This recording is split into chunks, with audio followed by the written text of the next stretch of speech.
Very good. Well, good morning, everyone, and thank you so much for joining me here today. In addition to the lives lost and the healthcare impacts, COVID-19 has economically devastated communities across this nation, and San Diego is no different. Over the last number of weeks, I've been outspoken in my support for Congress's approval of the American Rescue Plan. And right now, the good news is it seems that we're in the home stretch as we await the House's final passage and the President's signature of this important piece of stimulus legislation.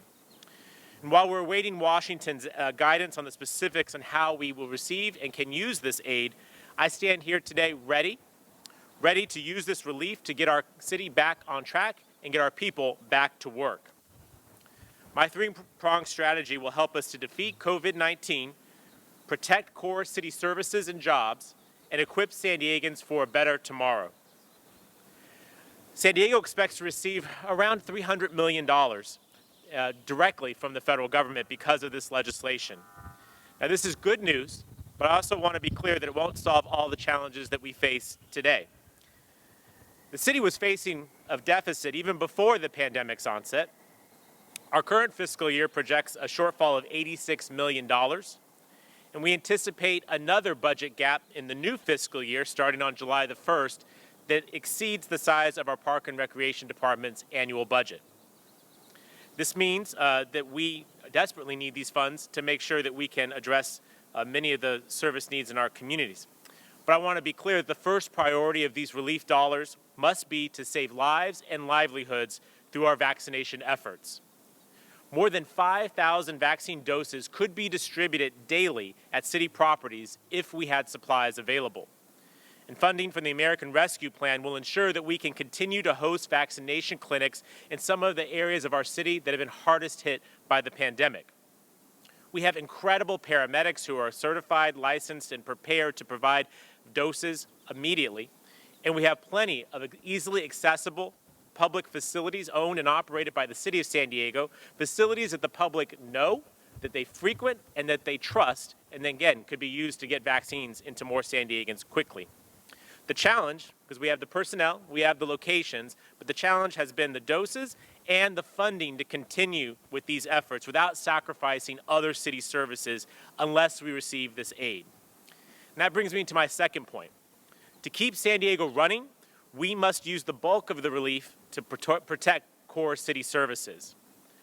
Our city, here in this city, we pave streets, we keep neighborhoods safe, and we pick up trash with the help of our hardworking city employees. And this relief package will preserve jobs, avoid salary cuts, and ensure employees will continue to provide vital services that our residents deserve and, quite frankly, need more than ever because of the pandemic and the recession. This infusion of federal dollars will allow us to continue to address the needs of San Diegans on the issues that they care the most about. So we'll utilize some of these funds to continue to invest in programs that reduce homelessness compassionately. We'll prioritize long-delayed road repairs and reconstruction. We will begin addressing the long-standing stormwater system problems that can lead to flooding across the city during heavy rain events, like those predicted later this week. And this relief will help us stabilize our city and give us a foundation that we need for the economic recovery that is about to begin. Last part, this can't just happen here at City Hall. The third and most important piece of this strategy is that we must equip San Diegans with the tools that they need to have a brighter tomorrow. That means not simply handouts and quick fixes, but instead using these one-time funds to create lasting change to benefit our city for the long haul. And while the American Rescue Plan provides direct aid to restaurants and small businesses, the City of San Diego can also be assistive in these efforts by finding new ways to support local businesses during these difficult times in order to rebound. We're looking at a variety of options, but one example could be the creation of additional small business ombudsman program to help businesses access the funds that are available, as well as to navigate systems here at City Hall and elsewhere to make sure that they can be successful as quickly as possible in this new economy. We're exploring ways to better promote shopping local to support local neighbors. I want to be clear, we can build back better than we were before, and that will be our goal. Now, we expect Congress to act soon, and the president to sign swiftly thereafter. And the American Rescue Plan is anticipated to become law later this week. Now, the city must wait additional guidance from Washington about the specifics of this plan and how we may be able to use this aid. And when we do, my team will be ready to work around the clock to provide additional details about my plan to the public. I want to wrap up by acknowledging that nothing in the last year has been easy. And I also have to be clear that there's many challenges that still lie ahead. But because of the promises of vaccines that are being distributed as we speak across the city, including our first doses of the Johnson & Johnson vaccines at our city's interim homeless facility at the convention center, with the promise of those vaccines coupled with the passage of this federal stimulus, I believe that San Diego's brightest days are still ahead. And my Back to Work SD plan will be our guide to those days. This is how we will defeat COVID-19. This is how we will protect core city services and the people who provide them and the neighborhoods that depend upon them. And this is how we will equip San Diegans with the tools that they need to thrive. This, San Diego, is how we will get back to work. Those comments, I'm happy to take questions from any members of the public. What's the 300 million number based on, and how much wiggle room? You say approximately or roughly. You must have some information from your lobbyists or something that gives you a good sense. Yeah, let me repeat just for the cameras and for the viewers on Channel 24. So the question is the $300 million figure, where does that come from, and how, maybe say how likely or how firm is that? I want to be clear that my office has received differing figures within a range of anywhere from about 280 million to an slight excess of over 300 million. This is a part of ongoing discussions. The numbers changed, I believe, last on Saturday. They could change again before the House passes its legislation, and there may be other pots of funds that are in there that we could identify after passage or during this negotiation process. But I think a $300 million figure is a good round figure for what will likely be somewhere close to the final figure. Again, we need final passage, signing by the president, and guidance from the federal government to know specifically what we will receive. You also mentioned the possibility of restrictions. I know in the past there was concern it wouldn't be able to be used to fill in for lost revenue. Are you worried that's going to happen? I thought people were pretty confident that was going to be allowed. So again, some of this guidance will come, and I am committed, and I appreciate the hard work of our congressional delegation as well as our president for even entertaining this conversation. You might remember the last economic stimulus package specifically excluded cities, and so this is a better situation. As a consequence, it's my responsibility and the responsibility of other city electeds to make sure that we follow the rules that come with these dollars. Now, it sounds like much of this money will be flexible, but some of it will certainly come with rules attached. For example, we got nearly $90 million in rental relief. None of those dollars can be used to fill any sorts of budgetary holes in our budget, and some of these dollars may come with strings attached. I think the one string that we are at least tracking right now is that we may not receive it in one lump sum, that we may actually receive it in two sums over a period of several months, and that will certainly affect our ability to budget and to program, certainly programs that we want to get out to the public. We need to have those dollars on hand to actually accomplish it. Back of the envelope, I feel like you added the two deficits to 86, and then the other one is about 240, somewhere in that zone. There. So you've got 40 to 60. You're guessing that you'll have to sort of spend on stuff that doesn't require you, that's not required by the deficit bill. Possibly. So, but some bumpers on that. Forgive me. I should be repeating these questions. So doing simple math and rounding, if you add the current year deficit plus the projected new fiscal year deficit, that number is smaller than what we are projecting we would receive for federal stimulus. That, at least on its face, is true. I think some qualifiers on that is that not all was well with the city's finances prior to this. As I've done my department by department analysis since assuming office, there's obviously a lot of gaps in services. You see that in the overflowing trash cans at city parks and other facilities. You see that in the long wait times for certain services, processing of permits, response to non-emergency calls, et cetera. And so that, coupled with inflation, to the extent that there is some, that number may not be as big as at least it appears at the top line. But certainly this is far preferable than having to eliminate a budget deficit of the size that we're anticipating with zero federal relief, which prior to the Senate's passage of this bill over the weekend was something that we were planning for. We will continue to make those plans in case anything goes awry, but it seems much more likely that we will not have to close a $150, $200 million budget deficit, but instead we'll be able to look at preserving services during this recession and potentially providing additional relief to certain key parts of our economy. And a guess at that additional relief would be 40 to 60, I'm in the right ballpark? I think it's going to be less than that as a practical matter. Question again is about $40 to $60 million worth of relief. A part of the hedge, so on the negative side, is some of those inflationary pressures coupled with some of those service gaps that have been papered over with one-time funds. A lot of last year's budget hole was plugged by the previous administration with one-time resources. We're going to try and stay away from that. But it could also accrue to the benefit and to the extent that this is a $1.9 trillion bill with $350 billion dedicated towards state and local governments. But a lot of those other dollars are into different kinds of funds. I mentioned restaurant relief and small business relief. It's unclear to me, at least at this point in time, would the city be the recipient of those funds and then we are a pass-through to some of those businesses, or will businesses get those directly? That's the kind of stuff where suddenly it may be in excess of that, but not entirely within our own discretion, our own control. Gotcha. Do you feel vindicated by this? A few weeks ago, people were calling maybe on emergency mid-year cuts because of the situation. You said, no, let's wait and see what happens at the federal level, and it looks like you were right. Well, I like being told that, but I won't take I won't take that accolade. I think that two things about that. San Diegans are hurting, and explaining to them that we would be making drastic reductions to neighborhood services when there was a reasonable potential of getting these dollars was not the right message. You know, it's interesting. Our libraries are being well utilized at a time when they're closed because city employees have gotten creative with drive-through services. And so I guess the potential of saying we're going to cease doing that at a time when you've come to rely upon them would have been the wrong message. It would not set, I think, the council up for the success that as the good partners that they have been through this process. So I don't think that was the right approach. These dollars are certainly firmer today. I will believe it when we receive those monies, right? We'll continue to perform the budget analysis we have to balance the budget as we're currently projecting it to be done. But that said, I think this was the prudent course of action. We will always be fiscally responsible. And I think in this case, the fiscally responsible thing was to not propose cuts that weren't going to come to pass, but instead to get through this difficult time together. And I appreciate the partnership of our city council in doing that. They could have asked for a different approach, but they trusted me with this current one, which I think is going to work well for all of us, particularly our residents in the neighborhoods. To be positive, you can look at this as a narrative as, you know, first year you get a COVID relief that covers your deficit, second year you get COVID relief that covers your deficit, maybe tourism will be back next year and you will have no real impact of job losses because of COVID.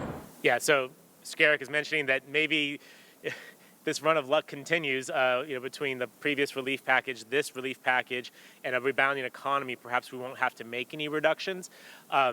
I look at it slightly more pessimistically in the sense that we have long had a structural budget deficit at the city, where, again, ongoing expenses have been paid for with one-time resources, and that's why you hear me saying that this next budget may not be without some level of cuts to try and true up this budget and make sure that what we are doing is fiscally responsible and sustainable for the long term. That said, it is also, from a maybe more pessimistic point of view, it is difficult to project how quickly the economy will come back. We have seen portions of our economy rebound quickly, right? I think a lot of our innovation sector here in San Diego has rebounded swiftly. At the same time, we are very heavily dependent on tourism and hospitality, and while there are some signs of life there, that may not rebound as quickly as we need it to in order to be able to prevent any future reductions or loss of revenue. So we are going to be extremely cautious in this, recognizing again that this is at the time when San Diegans are turning to the public sector, to the city, to the county, to the state and federal government for help, and we have to be prepared to meet those increased demands for services at a time where we may have less resources. But I will say that this particular relief is transformational because the alternative would have been $150+ million worth of budget reductions at a time when people were looking for more services.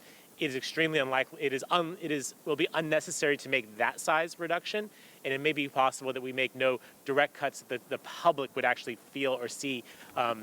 Stay tuned on how that plays out through the budget process. Yeah. Yes, sir. I know you've mentioned a few of them, but would you mind just kind of going over some of the key services that have been impacted today by the pandemic? Well, so the question was, what are some of the services that have been impacted by the pandemic? I mean, it's hard to say that any part of the city has not been touched by this. I'll give you maybe some practical examples. Our refuse collection, our environmental services team, the folks who are on the trash trucks collecting garbage from communities. I was out visiting with those employees at the break of dawn a couple of days ago. They are going back to the landfill maybe as many as 4 times a day, when previously it was perhaps 1 or 2. So the way that works is, you go on your run, you go to the landfill and you're done for the day, or maybe you go back during the middle of the day and then go back to your route. Because more people are staying home, because we're using delivery services and takeout options, the amount of garbage is increasing exponentially. And so these city employees who have not had a day off are actually working harder than they ever have, and therefore tipping more at the landfill, right? I mentioned the example of librarians who, yes, maybe the library is not open the way it normally would be for browsing and the kinds of experiences you and I may have had normally, but instead they've repurposed themselves into drive-through opportunities. And then I think one of the things that's been really amazing to watch are the librarians and the lifeguards and the IT folks and the special event staff who have become homeless shelter workers, who have become vaccine center operators. They have not chosen to stay home and Netflix and chill, right? They are out serving their community in a way that they haven't normally been done, but they've really risen to the call of service. So it is impacted every part of our enterprise, and including the amount of demands. When you look at the calls or the requests for services through our Get It Done app, you see people are contacting the city with greater regularity. We're even seeing some upticks in terms of permit requests. A lot of folks have been staying at home, looking around the house saying, we need to make some improvements around here. And so maybe that sound, that noise in your neighborhood is a swinging hammer or, a buzzsaw, and that's often facilitated by a permit issued by our development services staff. So there's a lot of work going on here, and hence the need to really maintain these service levels rather than reduce them, because what we're finding is people are asking more for their city, and the city needs to meet that call. Without this money, how vulnerable is the city to it impacting fixing the roads or police or fire or those services that, oh my gosh, something's happening? Yeah, significant. So by some order of magnitude, because I'm sensitive to the fact that, $1 million in the context of the public sector budgets may not seem like a lot. It's a lot to you, it's a lot to me, it's a lot to your viewers. But, context of a $1.5 billion budget, you recognize, magnitude of scale. But a couple of data points. One is on the day that I was sworn into office, we were looking at a roughly $45 million mid-year budget deficit. As I mentioned, now it's about $86 million today, right? So that's how quickly it has grown over just basically 2.5 months, right? Additionally, that $80-something million figure is more than it costs to run our library system for a year. The $150+ million issue in fiscal year 2022 is larger than our entire park and recreation department. So I think it takes these numbers that sometimes may be impenetrable for the average person, helps them understand very quickly. You could shut down the entire park and recreation department and barely balance the budget, right? At a time when San Diegans are using the parks more than ever, right? They're using it to socially distance. They're using it to get outside of their houses. They're using it for their peace of mind, for their physical and their mental health. So that's not really a viable option. Also, maybe some magnitude. If you look at our dollar amounts that I'm mentioning to you, they're roughly comparable to what we experienced during the Great Recession around 2008 and 2009. And that was a time when we were doing paring of libraries in terms of closure, fire station brownouts, some really significant cuts that the public felt. And again, that's why I'm standing here today to express my appreciation to President Biden for his leadership on this issue, my appreciation to the members of Congress who voted on to support this bill, including our local delegation who voted for this, as well as our 2 senators. This is what's going to prevent those kinds of cuts that we've seen previously, and that reduction in services at a time when San Diegans need them more than ever. Why did it go up from $45 million to $86 million in a matter of 2.5 months? Revenues, right? So our city's number one revenue source is property taxes. Second is sales tax, but number 3 is tourism taxes. Now, the difference between those first 2 and the third one is that we share those first 2 with the state, with the school district, with the county. Tourism taxes is all the city. Whatever the tourists pay, we keep every penny of it, right? And so when you see the hotels, towers at night and they're dark, or maybe the motel in your community not being utilized, you recognize quickly all of that revenue has evaporated. And this has been in a situation where we're doing our best guess. Again, I think there was a world, and you've seen this at the state level, where the projections for revenue reductions were more dire than when they ended up being. The state of California has a significant surplus at this moment in time. That was hard to predict last year as a state legislator when we were trying to predict how will this pandemic play out. Well, our fortunes at the city level have not been as fortunate, and the differences in terms of the revenue sources. And by the way, if I may also mention, some of the things that we've done to provide relief have also impacted our revenue, right? So when the city has, to facilitate stay-at-home orders, turned off our parking meters, that's at a cost of millions of dollars a month. When we have waived certain fees, certain rents to try and assist small businesses who are perhaps on city property, that has also cost millions, right? So all of these things combined together took an uncertain budget picture where it was hard to project and really made it significantly worse. Again, that's why these dollars from the American Rescue Plan are critical for the city's forward progress. Got it. So you don't have any indication yet of the chunk of the money that's coming in that's going to be discretionary versus how much you have to spend on X, Y, and Z. I worry to say that to the public until we know for sure, right? And then kind of in the way to David's first question, what's the dollar amount? Well, when it's in the Treasury, I'm happy to report back because you don't want to anticipate or promise anything that we can't deliver upon. Right now, we need to build trust with the public. I think particularly in the context of vaccines and the need to adhere to the public health order, we need to build trust so that when what we say, you can, forgive the pun, take it to the bank.